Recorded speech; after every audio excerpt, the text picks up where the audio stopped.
안녕하세요. 유수연입니다. 자, 오늘 원포인트 잉글리쉬 5번째 강의 시간입니다. 어떻게 재미 좀 있으세요? 영어에 재미가 좀 붙기 시작하세요?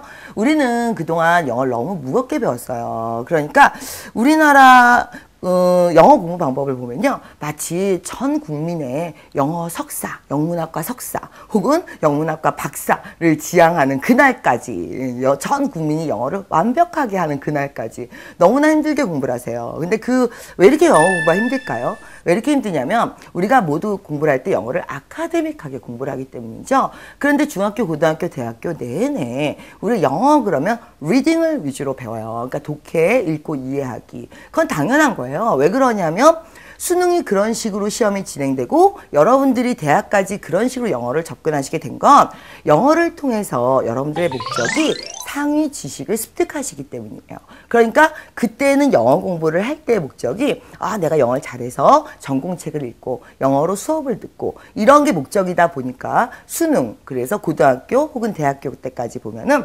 독해를 위주로 하는 영어를 하셨어요. 자, 그런데 이제 대학까지 다 졸업을 하고 나서 이제는 더 이상 이 아카데믹한 목적으로 영어 공부를 하는 게 아니거든요. 우리가 정말 일상생활에서 필요해서 하는 영어예요. 그렇게 어려운 단어들을 수만 개를 외워놓고도 막상 일상생활에서 아주 간단한, 예를 들어서 1000일 동안 사랑을 했어요. 그러면 For the 1000 days일까요? During the 1000 days일까요? 이런 것들도 자신 있게 대답이 딱 안 나가거든요.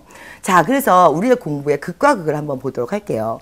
고등학교, 대학교까지는 아카데믹한 영어, 즉 어려운 지문이나 어려운 단어들을 위주로 하는 영어에 말 그대로 쩔어 있으셨죠. 그 다음에 이제 대학을 졸업하고 나니까 어떻게 하셨어요? 공부의 방향을 잃으셨어요. 그러니까 매일매일 학원에 가서 How are you? I'm fine, thanks 하다가 지치시죠. 그래서 왜 이러냐면 영어를 공부해야 되는 목표나 방향이 정확하지 못하셔서예요. 자, 영어를 잘하는 그날까지 영어를 네이티브처럼 잘하고 싶으세요? 그건 안 돼요. 자, 어떻게 영어를 네이티브처럼 잘해요? 죽어서 미국에서 다시 태어나야지. 왜냐하면 우리는 영어 생활권이 아니에요. 그러니까 너무 추상적으로 영어를 잘하는 그날까지를 기다리지 마시고요. 지금 당장 내가 하루에 쓰는 100마디 아니면 하루에 쓰는 1000단어 그거라도 자신 있게. 그래서 해외여행을 가면은 물건이라도 살 수 있고 해외 출장을 가면은 필요한 정보라도 정확하게 잡아올 수 있는 요 정도까지를 1차 목표로 좀 해보도록 하죠. 자, 그래서 이런저런 얘기가 나오다가 제가 무슨 얘기를 했어요? For the 1000 day예요. During the 1000 day예요. 이렇게 얘기를 했어요. 1000 days. 그러면 이제 여러분들은 어떻게 얘기하세요? 더가 붙으면 during이고 더가 안 붙으면 for예요. 이렇게 얘기를 하시죠. 그런 건 중학교 때 하시는 얘기고요. for 같은 경우에는 지속성을 강조해요. 그러니까 그 기간 내내 발생하는 거죠. I was here for the last summer.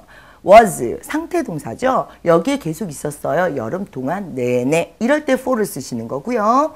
그 다음에 during the 1000 days 이런 표현은 잘 안 쓰는 이유가요. 왜 그러냐면 during이라는 건 특정 기간 동안 특정 행위가 발생한 거예요. 예를 들어서 he was killed during the war 라고 얘기하면요. 이 전쟁이 발생한 시작과 끝이 있겠죠. 그 기간 동안 이 사람이 한 번을 죽임을 당한 거죠. 여러 번 죽은 게 아니고 지속적으로 죽은 게 아니고 한 번. 그러니까 특정 사건, 특정 기간 동안 어떤 특정한 행위가 한 번 발생했죠. 이럴 때 during을 쓰시는 거예요.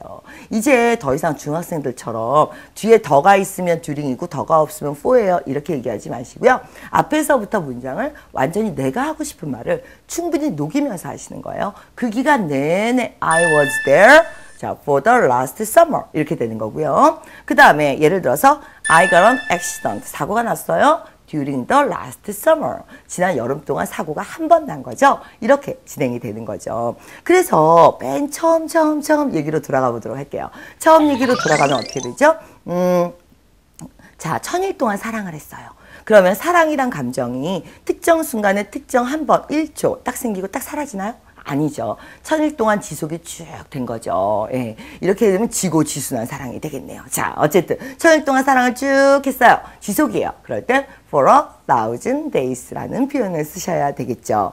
자, 이렇게 우리가 일상생활에 여기 잠깐만 들어주세요. 우리가 일상생활에 주고받는 대화는 100개의 문장이 안 돼요. 그건 어느 나라 말이나 마찬가지예요. 우리가 일상적으로 뭘 얘기하죠? 밥 먹었어? 집에 갔어? 어제 잘 잤어? 또 뭐가 있죠? 예, 제가 보기는 이래도 별로 말수가 없어서 더 이상 생각이 안 나네요. 자, 어쨌든 하루에 주고받는 문장이 100개가 잘 안 된다고 하거든요. 그러면 그 100개가 안 되는 문장 안에 한 1000개가 안 되는 단어들을 얼마나 자신 있게 쓰느냐에 따라서 우리가 적어도 일상적으로 아니면 가벼운 목적의 대화는 충분히 나누실 수 있는 거예요. 공부를 더 해야겠다는 스트레스를 받지 마시고요. 알고 있는 것들을 재활용. 지금 알고 있는 것들을 재활용해서 내가 이 범위 내에선 완벽하게 대화를 주고받겠다. 자신 있게 한마디라도 빠르게. 예. 그래서 오늘은 뭐에 대해서 배워보셨어요? 어떤 상태가 지속이 돼요? for. 어떤 기간 동안 어떤 행위가 한번 발생이 돼요? during. 여기까지 한번 보셨습니다. 자, 오늘 여기까지 하고요. 다음 시간에 또 뵙죠. 수고하셨습니다.